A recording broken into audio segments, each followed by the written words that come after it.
আসসালামু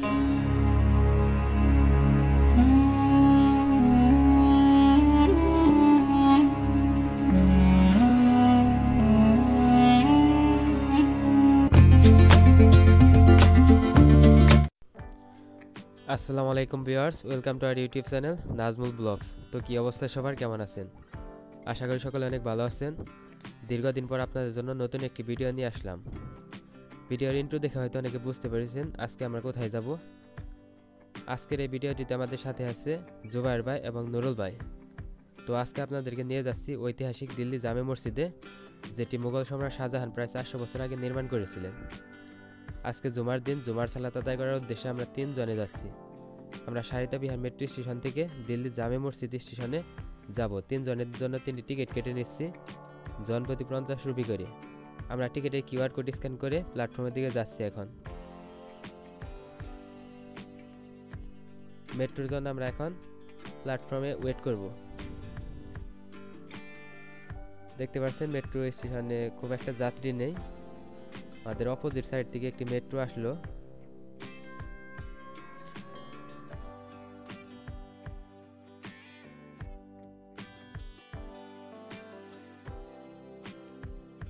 দুই 3 মিনিট প্ল্যাটফর্মে দাঁড়ানো মাত্র আমাদের মেট্রো দিয়ে চলে আসলো এবং আমরা উঠে পড়লাম।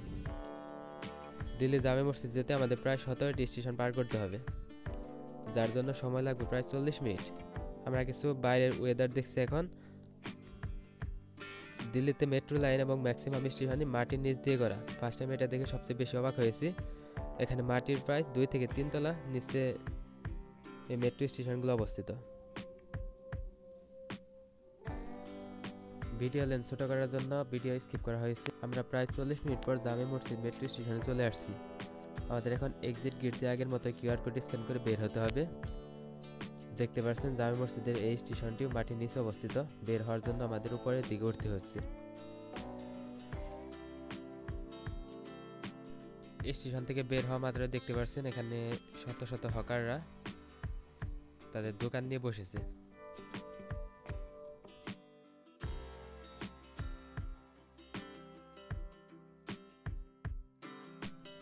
এবং দূর থেকে মসজিদের গেট একটু দেখা যাচ্ছে।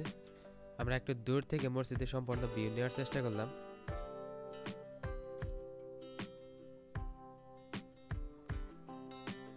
আমরা এখন মসজিদের সামনের দিকে যাচ্ছি। দেখতে পাচ্ছেন এখানে অসংখ্য দোকান।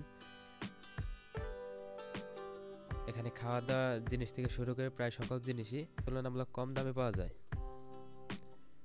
মসজিদটি দেখতে পাচ্ছেন আসলে কত উঁচুতে অবস্থিত। এখানে অনেকগুলো সিঁড়ি বেয়ে উপরে উঠতে হচ্ছে। আমরা 2 নম্বর গেট দিয়ে মসজিদটিতে প্রবেশ করব। মসজিদটি বেলে পাথরের তৈরি 3টি প্রবেশপথ রয়েছে। এর মধ্যে প্রধান হলো 3 তলা উচ্চতা বিশিষ্ট প্রবেশপথ, যা ইতিহাসে রাজকীয় ব্যক্তিদের প্রবেশপথ হিসেবে ব্যবহার হতো। আমরা এখন মসজিদের উপরের দিকে উঠতেছি। আসলে এখানে অনেকগুলো সিঁড়ি বেয়ে উপরে উঠতে হচ্ছে। পাহাড়ের উপর নির্মিত মসজিদটি শহরের তুলনায় 10 মিটার উঁচু একটি স্তম্ভমূলের উপর অবস্থিত। মসজিদটি এমনভাবে নির্মিত যে এর পেছনের দেয়ালের মুখ পশ্চিম দিকে। মক্কার দিকে একটি কলেজ, ঔষধালয় এবং মাদ্রাসা মসজিদটির সাথে সংলগ্ন ছিল। 1857 সালে বিদ্রোহে সেগুলো ধ্বংস হয়ে যায়। আমরা এখন জুতা খুলে আমরা মসজিদের ভিতরে প্রবেশ করলাম। দেখতে পাচ্ছেন মসজিদটি আসলে কত সুন্দর এবং কত বিশাল জায়গা জুড়ে অবস্থিত।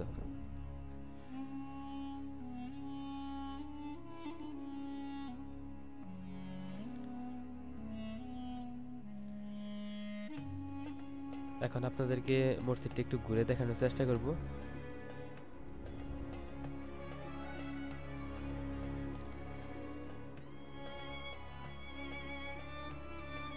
মসজিদের বাম পাশটিতে ওযুখানার ব্যবস্থা রয়েছে এবং মসজিদের মাঝখানে একটি ওযুখানার ব্যবস্থা রয়েছে।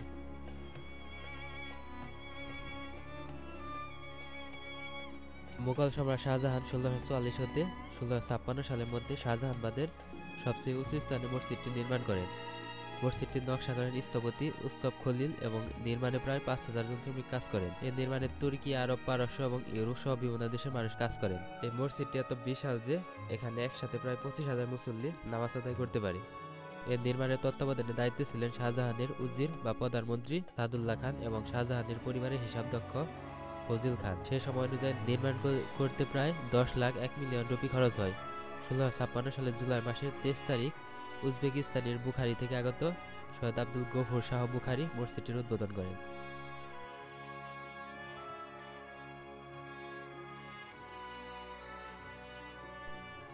এই মসজিদটি ছিল শাহজাহানের শাসনামলে নির্মিত শেষ স্থাপত্য। মুঘল যুগের শেষ পর্যন্ত এটি সম্রাটদের রাজকীয় মসজিদ ছিল। এই মসজিদে শাহজাহান জুমার নামাজ খুতবা দিয়ে তার শাসনামল আনুষ্ঠানিক করেন। মসজিদটি ভারতে মুঘলদের সার্বভৌমত্বের প্রতীক হওয়ায় সেটি রাজনৈতিকভাবে গুরুত্বপূর্ণ ছিল। এই মসজিদটি শাহজাহানবাদে বসবাসকারী মানুষের জন্য একটি গুরুত্বপূর্ণ কেন্দ্র ছিল, যেখানে শ্রেণীবিভাগ অতিক্রম করে মানুষ একে অপরের সাথে সম্পর্ক রক্ষা করতে পারত। মসজিদের গম্বুজগুলোর দুই পাশে দুটি মিনার রয়েছে, যার একটি উত্তর পূর্ব এবং অন্যটি দক্ষিণ পূর্ব কোণে অবস্থিত। সেগুলো 4 মিটার উঁচু এবং অনুদৈর্ঘ্য বরাবর সাদা মার্বেল দিয়ে সজ্জিত। প্রতিটি মিনার 130 পায়ের সমান দূরত্ব নিয়ে গঠিত এবং আশেপাশে 3টি স্থানে দর্শন গ্যালারি আছে। প্রতিটি মিনারের উপরে একটি করে মার্বেলের তৈরি ছাত্রী রয়েছে।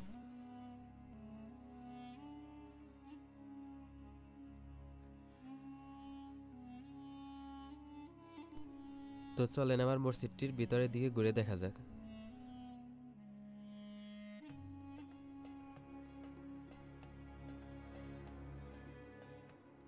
মসজিদে প্রার্থনা হলটির দৈর্ঘ্য 61 মিটার এবং প্রস্থ 27 মিটার। ছাদের উপর 3টি মার্বেলের তৈরি গম্বুজ আছে, যার শীর্ষ সোনা দিয়ে তৈরি ছিল। সম্মুখভাগের কেন্দ্রে রয়েছে একটি পিস্তাক, যার দুই পাশে দুটি আচ্ছাদিত পথ আছে।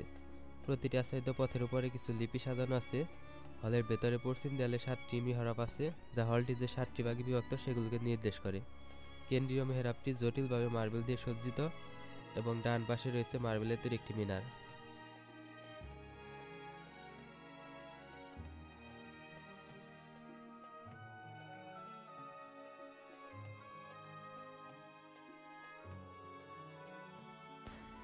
আমাদের মসজিদটি ঘুরে দেখা শেষ, আমরা এখন বের হয়ে যাচ্ছি।